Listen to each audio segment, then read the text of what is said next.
continuidad a esta conversa con Casimira Monasterio, estamos hablando de algo que nos acontece como mundo, como humanidad, y que es la discriminación en sus diversísimas puestas colocaciones, pues, ¿no? Hay muchas maneras. Casimira trabaja este tema y justamente esta revista que les estoy promoviendo y que Así Somos, se puede buscar en internet, no sé, creo que no volvieron a salir, pero la puedes buscar en internet. En esta revista Casimira escribe una cosa, déjenme mostrársela, la importancia de ser diverso.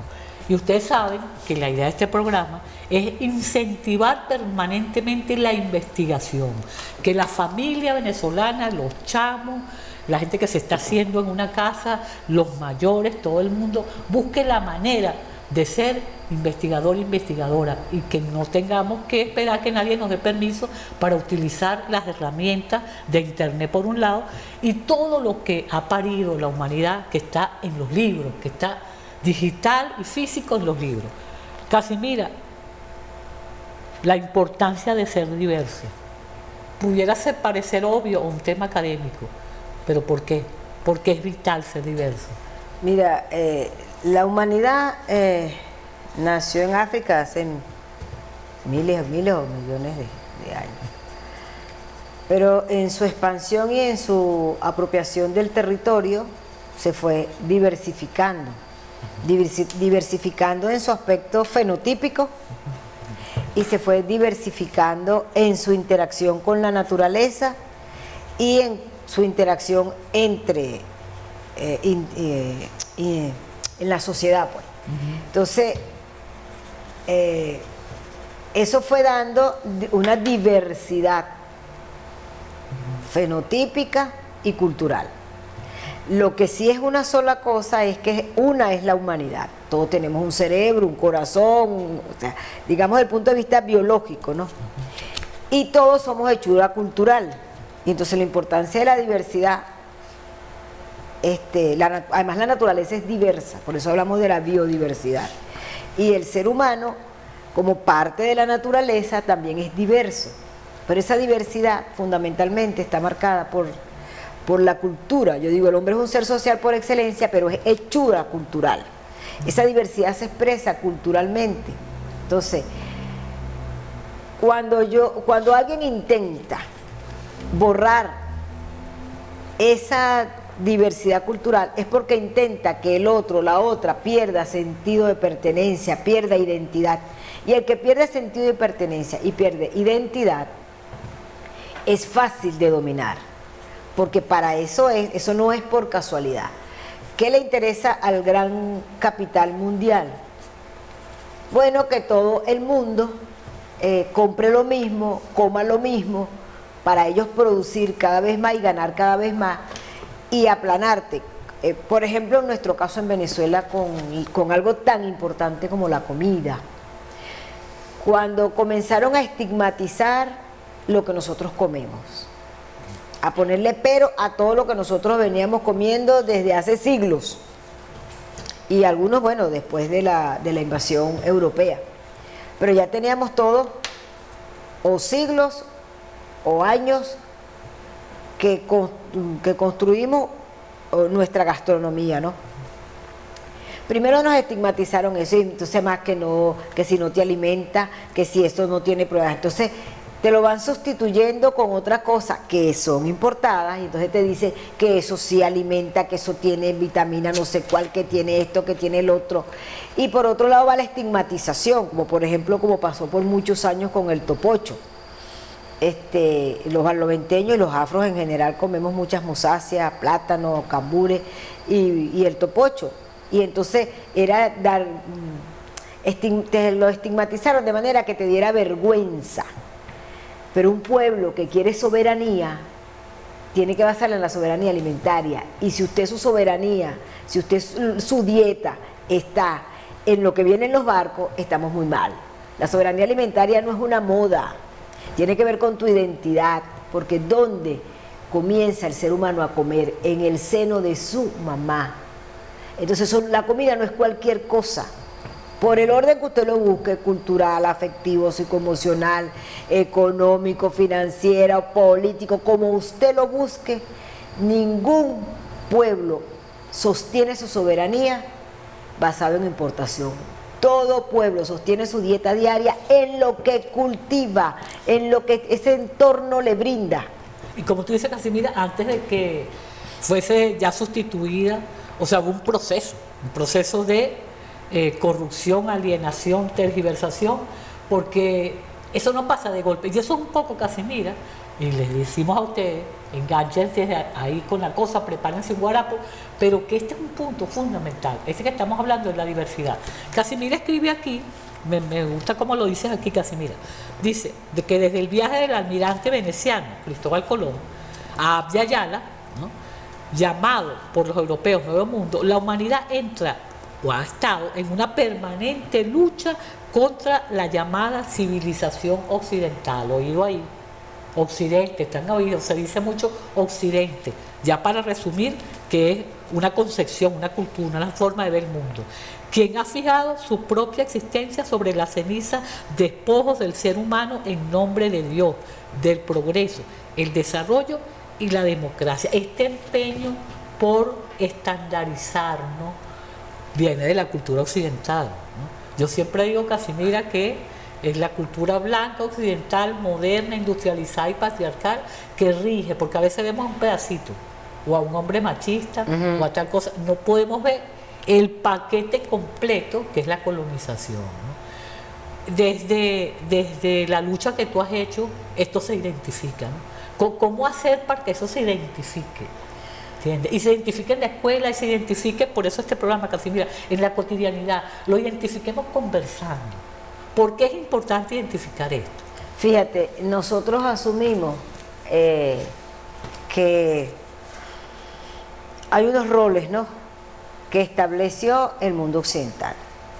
Yo siempre digo, ese mundo occidental que se erigió como en la cúpula del mundo, y que ellos están arriba y el resto de la humanidad está abajo. Por eso Europa intenta colonizar ese mundo occidental, porque no solamente es su ubicación geográfica, sino es más bien una concepción de mundo, una concepción de vida, una ideología que en este momento tiene su hegemón principal precisamente en este continente, porque es Estados Unidos, ¿no?, y Canadá. Y la otra parte está del otro lado, que es un Centro Europa, como siempre dice el compañero Diego Silva. Bueno, no es toda Europa, es Centro Europa. Entonces, ellos se han erigido que el mundo es como ellos se lo imaginan, el mundo es como ellos lo conciben, pero en esa concepción de mundo ellos están arriba y los demás están abajo.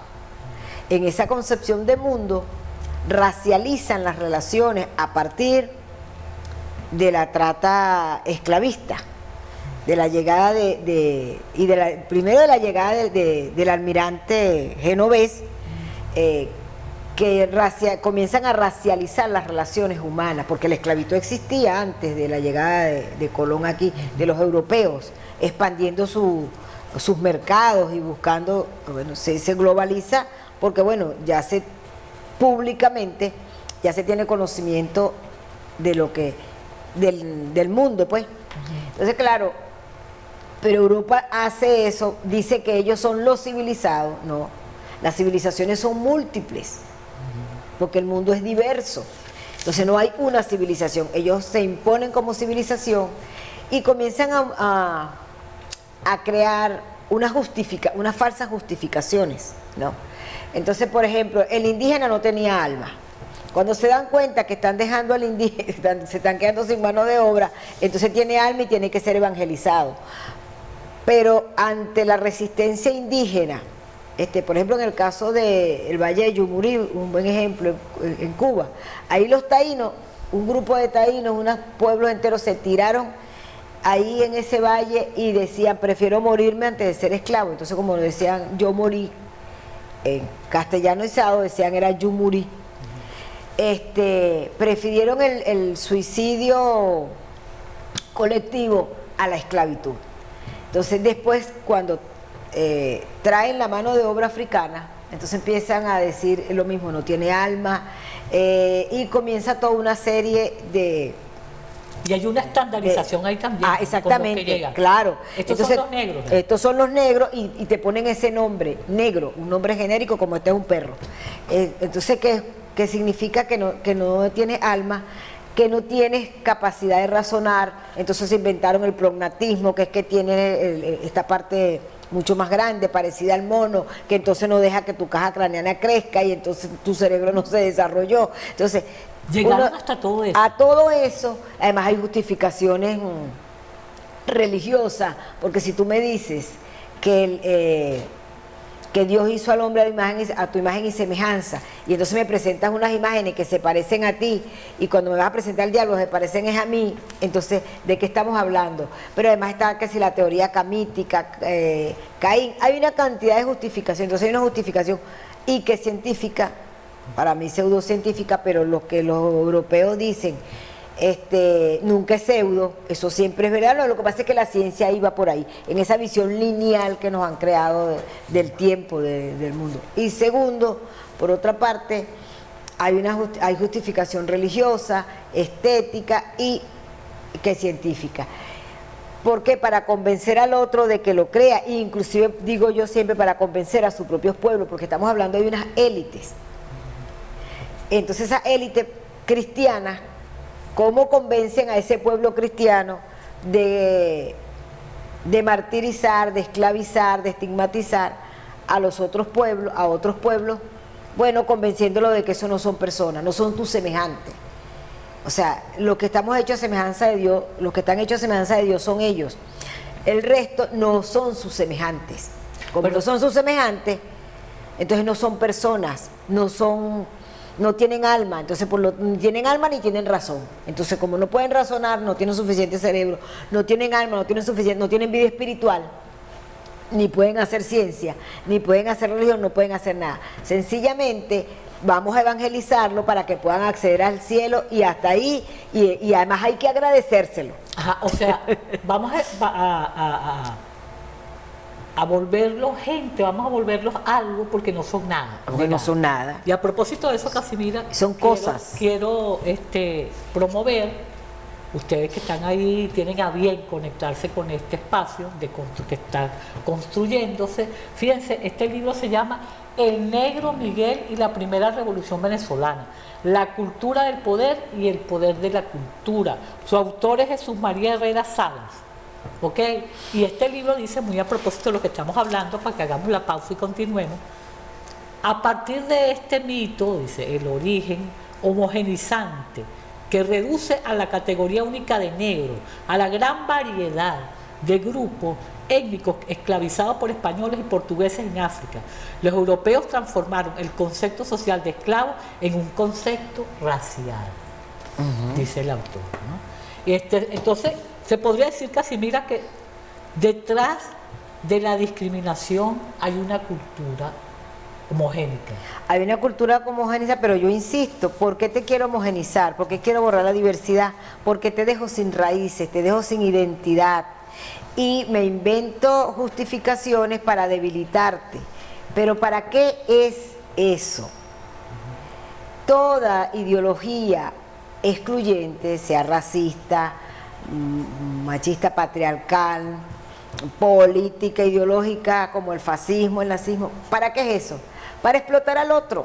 Exacto. Cuando yo condeno, como hizo Bush, a la religión islámica, al mundo árabe, y digo que hay una guerra de civilización, una guerra de cultura, y además ellos son los herejes, porque la religión de ellos no es verdad, la que es verdad es la mía, estoy justificando todos los atropellos. ¿Pero qué busca? ¿Qué quieren ellos? Que el mundo árabe deje de ser el mundo árabe para que se convierta, para que sean cada vez más consumidores. Okay. Como lo han logrado, por ejemplo, en el ejemplo de Dubái. Okay. Eso es el colmo del consumo. Sí. Eso es el colmo. Y entonces te presentan a Dubái como que es un paraíso que está montado sobre la explotación de esas poblaciones que migran hacia allá, que allá los convierten casi en una neoesclavitud. Vamos a pararlo ahí, Casimira. Neoesclavitud, ¿le suena? Pues esclavitud no suena a todo, de alguna manera. pero podemos hablar de esclavitud moderna y hasta posmoderna. Vamos a brindar, Casimira, para que vamos y venimos de la pausa. Salud. Salud, hermano.